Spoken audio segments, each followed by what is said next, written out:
santai aja koleksinya, jangan terlalu agresif karena memang masih ada potensi koreksi sampai 3.700-an menurut saya. Oke, baik. Jadi kalau untuk PTBA lebih baik money management ya, Om Ben ya. Yes, betul banget. Iya, diatur porsinya, mana tahu dapat harga yang murah ya, Om. Ya, betul. Nah, Om, ada pertanyaan selanjutnya dari M Sugeng 30. BSSR dividen jumbo baguskah buat investasi? BSSR. BSSR. Coba BSSR ini saya cek dulu dividennya kapan nih. BSSR. Bentar. Oh, 22 udah dividen ya kemarin ya. Iya, Berarti dividennya 22 September ya. Dividennya gede banget ini. 27% ya yieldnya. Coba kita lihat chartnya. Waduh. Saya pribadi kalau habis ada goncangan seperti ini mendingan lebih nungguin dulu. Ini ada gap di area 4.250-an ini. Ya. Jadi better kalau mau ngincer BSSR ya di area gap-gap itu aja sampai ke EMA 200 di 3.900 ya, cukup lebar ya, karena memang dengan adanya dividen 27% ini ya, ini sadis banget sih dividennya dari koreksi dari 5.000 sampai ke 4.500 ini ya. Nah itu kalau saya pribadi lebih prefer nunggu di gap aja ya, gap bawah aja daripada harus ngejar ya, karena ini cukup ngeri juga ini penurunannya seperti itu. Iya, biasa itu karena dividen trap ya, Om Ben ya.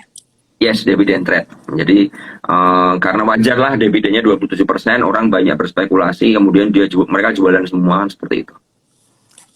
Ngomong-ngomong soal dividen trap nih Om Ben, kira-kira make sense nggak sih ketika kita mau mengejar dividen, lalu harganya tiba-tiba turun sebelum kita menjual? Apakah itu satu hal yang make sense untuk dilakukan para trader?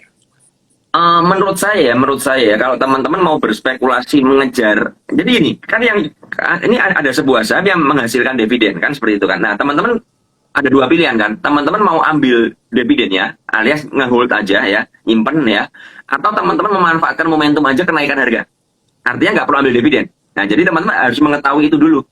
Dua itu teman-teman mau ambil yang mana, ya kan? Nah kalau teman-teman mau ambil dividennya, jelas kalau mau ambil dividennya berarti teman-teman kan menganut sistem fundamental nih ya. Teman-teman harus mempelajari ini bagaimana laporan keuangan ke depannya, prospek ke depannya bagaimana. Sebelum apa? Sebelum di-announce yield-nya itu ya. Kalau sebuah saham udah di-announce yield-nya, biasanya kalian boleh cek itu historikalnya udah naik pasti.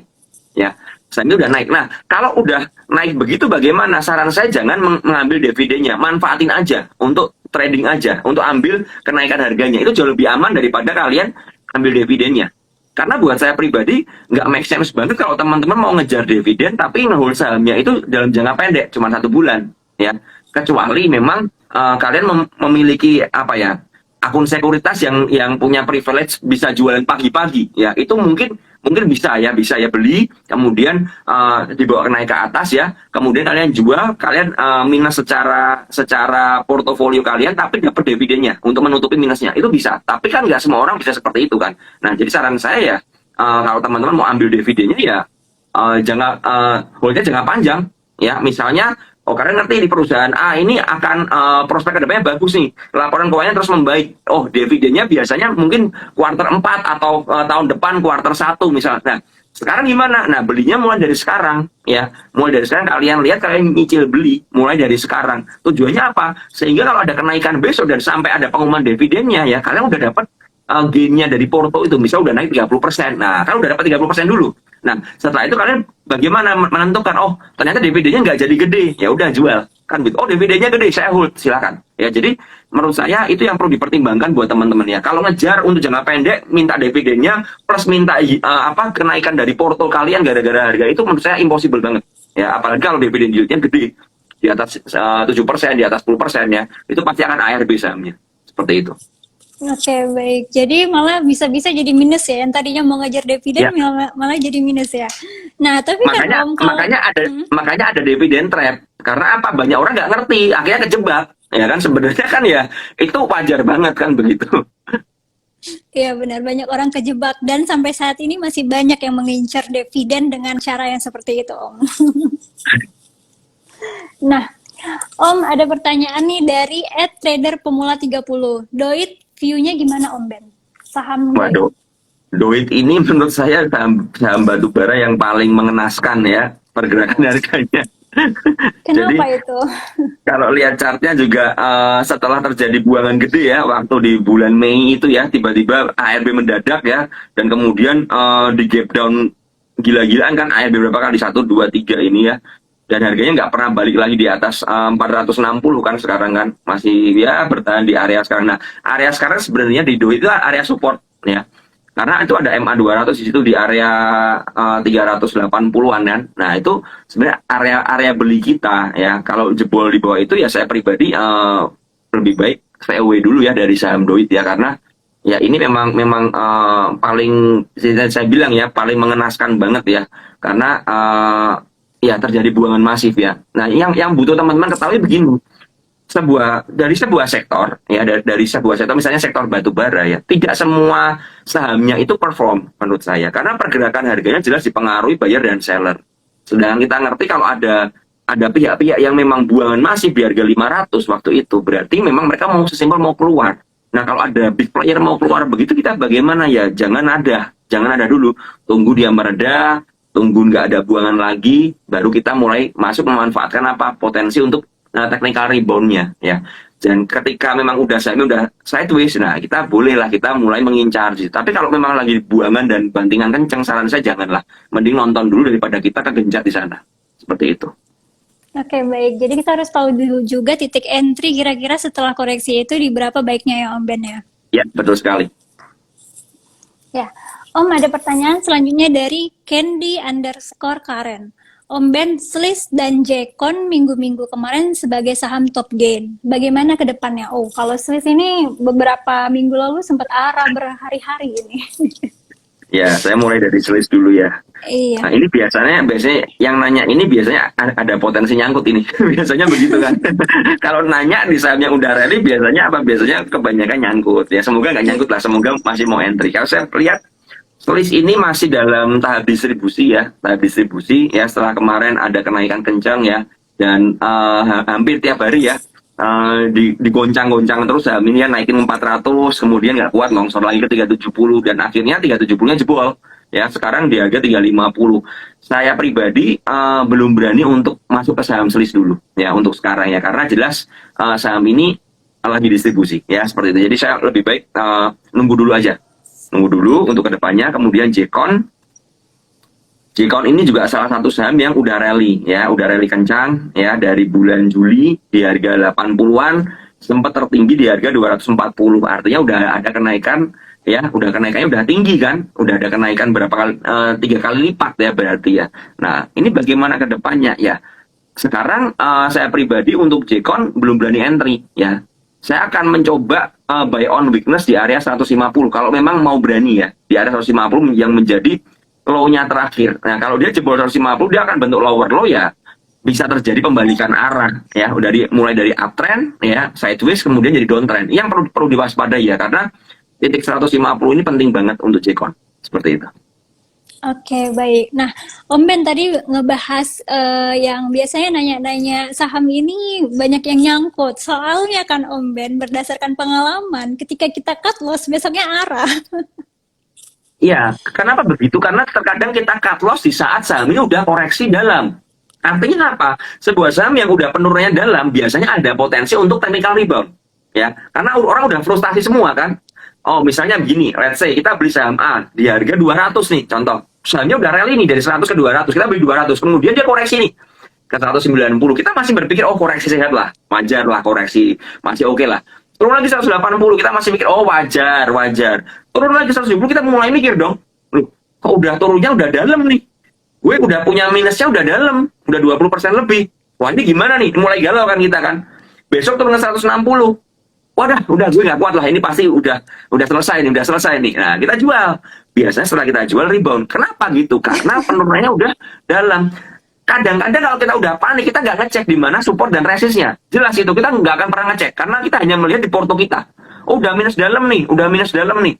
Ya, padahal justru di area-area tersebut biasanya ada pantulan. Karena apa? Udah, miturnya udah terlalu dalam. Misalnya udah ARB 4 kali, ya kan? biasanya udah ARB 4 kali ada potensi untuk rebound lagi. Nah, ketika kita jual di ARB misalnya kan kejebak ARB ini, kita jual nih, udahlah jual. Ketika laku biasanya akan rebound karena apa? Akan bangun kan, akan direspon market dan spekulan-spekulan yang beli di bawah ini berusaha angkat harga supaya bisa lepas di atas. Ya, harganya akan bergerak liar lagi. Nah, kita kesalahannya apa? Kita nggak disiplin. Ya, kita nggak disiplin dari awal mau ngejar, misalnya mau buy on breakout nih, 200 resist buy on breakout nih untuk next resist 220. Kita buy on breakout, tapi kita gagal mengantisipasi kalau gagal breakout bagaimana. Ya, kita belinya di pucuk beneran, tapi nggak mau disiplin cut loss langsung. Ya, akhirnya apa? Perlunya terlalu dalam dan ketika kita memutuskan cut loss tiba-tiba rebound sahamnya karena mungkin kita cut loss-nya di support seperti itu. Iya benar. Jadi kalau misalnya kita mau cut loss, tetap kita lihat bagaimana titik-titiknya ya, secara teknikal ya Om Ben ya. Ya. Biar nggak nyesal nanti. Nah, Om, pertanyaan selanjutnya dari @n_aris_ PTBA hold buat dividen tahun 2023 gimana Om? Lumayan menarik nih pertanyaannya. 2023 ya. Kalau mengincar gini, jadi masalahnya seperti ini teman-teman. Kalian harus mengetahui bahwa sebuah saham komoditas memiliki siklus, ya kan? Ada siklus peaknya. Peaknya biasanya kalau di batu bara ini peaknya di winter, ya kan? Setelah winter, ya konsumsinya tinggi, kemudian mulai menghangat, ya. Eropa mulai menghangat, mulai masuk musim semi. Penggunaan batu bara akan semakin turun, ya. Otomatis biasanya pemasukan dari perusahaan itu akan semakin berkurang juga, dan itu mempengaruhi ya kan laporan keuangan dan lain sebagainya, ya. Nah, saran saya kalau mau ngehold untuk tahun depan ya kita harus nunggu aja momentum ketika dia turun, jangan pas di peak seperti ini. Saya pribadi berani beli misalnya kayak PTBA di 4.000 atau 3.700. Saya akan mereview untuk sampai akhir tahun atau Januari bagaimana pergerakan harganya. Ya kan, seperti itu. Ya, bagaimana pergerakan harganya, apakah layak saya hold lagi lanjutin atau enggak, ya. Tapi kalau kita beli sekarang untuk setahun ke depan, ya, menurut saya cukup berisiko, apalagi di market yang seperti ini. Karena kita nggak pernah ngerti tahun depan ini bakal berjalan seperti apa. Ya, jadi saran saya lebih ke aman step by step aja. Ya, seperti itu. Oke, baik. Om Ben, itu tadi pertanyaan terakhir dari Sobat Investor. Nah, Om terakhir minta dong tips dan trik bagi Sobat Investor yang ingin investasi jangka panjang saham emiten batubara. Ya, prinsipnya investasi adalah kita itu beli ketika apa? Ketika dia dirasa harganya murah, ya kan? Prinsip investasinya seperti itu. Mau invest tanah, mau invest apa saja, ya kita beli ketika harganya murah. Ya, harganya nggak banyak orang mau beli, malah seperti itu. Tapi kita melihat prospeknya masih bagus. Nah, kebanyakan dari teman-teman ini ya pinginnya invest tapi jiwa FOMO-nya tinggi, ya kan? Lihat harganya naik nggak kuat, dikejar terus, tapi dalam dalil invest. Justru saya pribadi ya, saya bisa bilang ketika saya mengincar sebuah saham dan harganya naik dan saya pingin invest, maka saya ini merasa malah rugi. Aduh, kok ini terlalu mahal buat saya belinya. Yang saya tunggu apa? Ketika mulai turun terkoreksi, tapi saya masih melihat prospek kedepannya bagus. Nah, itu yang saya manfaatkan, ya. Jadi kalau lagi rally kencang-kencangan, gila-gilaan, saya kalau mau invest saya akan berhenti beli, ya. Saya akan berhenti beli karena apa? Waduh, ini udah kencang, udah terlalu mahal. Nah, ketika harganya murah terkoreksi, tapi masih ada prospek, ketika orang lain cut loss, ya kan? Ketika teman-teman ini pada nggak tertarik, ketika udah nggak diberitain di news dan lain sebagainya.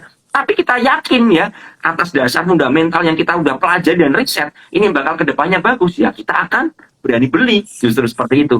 Justru kalau harganya turun malah seneng, karena apa? Dikasih diskon. Ya kita kan ibu-ibu juga ya, di sini banyak ibu-ibu kan, kalau ada belanja carinya apa? Super sale kan, kalau perlu diskon gede-gedean, ya diskon akhir tahun, ya kan, minus 70% diskonnya, kita belanja. Nah, tapi kenapa di saham kita berkebalikan? Kalau harganya mahal, kita malah belanja. Kalau harganya murah, kita malah ketakutan. Nah, ini yang mindset yang perlu kita rubah. Jadi teman-teman harus meriset dulu mana yang bagus, ya, mana kedepannya bagus, kemudian tentukan entry-nya.